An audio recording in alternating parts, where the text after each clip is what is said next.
Sahabat Muslim, menurut orang Indigo, manusia bisa menjelajahi ruang dan waktu jika masuk ke spiral yang ada di alam semesta ini. Nah, kadang bentuk spiral tersebut adalah seperti angin puting beliung, dan menurut mereka, jika manusia bisa masuk ke dimensi ini, maka mereka bisa bepergian ke masa depan atau bisa kembali ke masa lalu. Nah, sahabat Muslim, apakah hal ini mungkin terjadi? Sahabat Muslim, menurut Islam, orang menjelajahi ruang dan waktu dengan keinginan sendiri adalah hal yang mustahil. Kenapa mustahil? Jika itu bisa terjadi, maka kehidupan ini akan berjalan kacau. Karena setiap manusia akan menjalani kehidupan ini dengan main-main saja, untuk bersenda gurau saja, dan mereka penuh dengan kelalaian karena mereka bisa seenaknya pulang dan pergi ke masa depan atau ke masa lalu.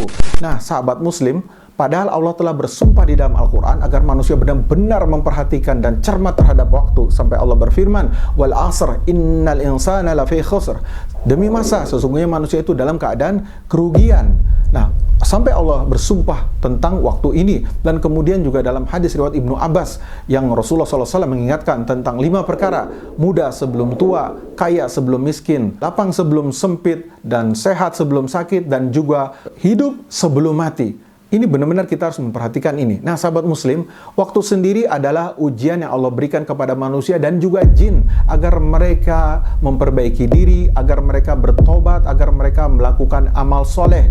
Karena jika waktu itu telah berlalu, tidak mungkin itu bisa diputar kembali. Sebagaimana firman Allah dalam surat Al-Mu'minun, Allah Subhanahu wa taala berfirman, "Hatta idza jaa ahadahumul maut qala rabbirji'un la'alli a'malu salihan fima tarakt." Hingga ketika sampai kematian kepada mereka dan dia berkata, "Ya Tuhanku, kembalikanlah aku ke dunia hingga aku bisa melakukan amal soleh terhadap apa yang dulu aku tinggalkan." Kemudian Allah mengatakan, "Kalla innaha kalimatun huwa qailuha." Sekali-kali tidak, itu hanya perkataan yang dia sebutkan saja. Jadi artinya tidak mungkin lagi untuk kembali ke masa lalu. Nah, sahabat Muslim, kemudian apakah kemudian masa depan atau kegaiban itu bisa diintip atau bisa diketahui? Allah Subhanahu wa taala berfirman, "Qul la amliku li nafsi naf'an wa la darran illa ma syaa Allah." Katakanlah Muhammad bahwa sesungguhnya aku tidak berkuasa untuk memberikan kemanfaatan bagi diriku dan juga menolak kemudaratan illa ma syaa Allah, kecuali dikehendaki oleh Allah. Kemudian Rasulullah juga mengatakan, "Walau kuntu a'lamul ghaiba lastakthartu minal khairi wa ma massani as-su'."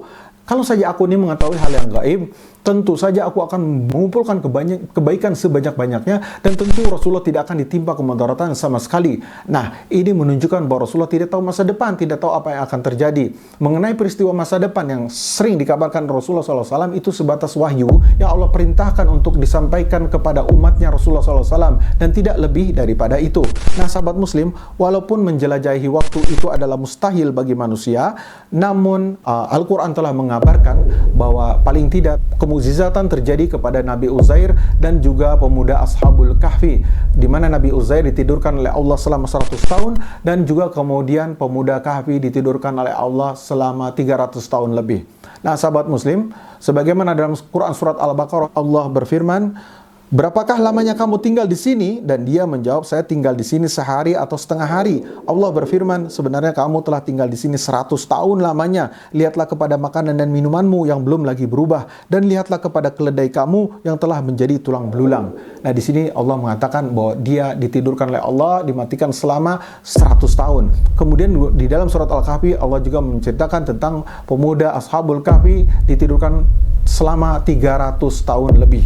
Nah, sahabat Muslim, di sini menunjukkan bahwa time traveling, bahwa menjelajahi ruang dan waktu itu memang ada, dan Al-Quran sendiri yang mengabarkannya. Tapi yang harus digarisbawahi adalah bahwa ini terjadi pada mereka tanpa mereka rencanakan, tanpa mereka sadari, dan tanpa mereka ketahui, sehingga kemudian juga mereka menjalani masa yang panjang ini dalam keadaan tertidur. Mereka tidak bisa jalan-jalan, tidak bisa juga mengintip dan mengetahui peristiwa yang akan terjadi di masa depan, lalu kemudian mereka bawa hal tersebut ke masa sekarang untuk dikabarkan jadi pengetahuan di masa sekarang. Nah, semua ini terjadi semata-mata hanya karena karomah dan mukjizat yang Allah kehendaki terjadi pada makhluknya, sebagai kabar gembira bagi orang-orang beriman agar bertambah beriman, dan kepada orang-orang menentang dan kafir untuk bertobat dan mau beriman kepada Allah Subhanahu wa taala.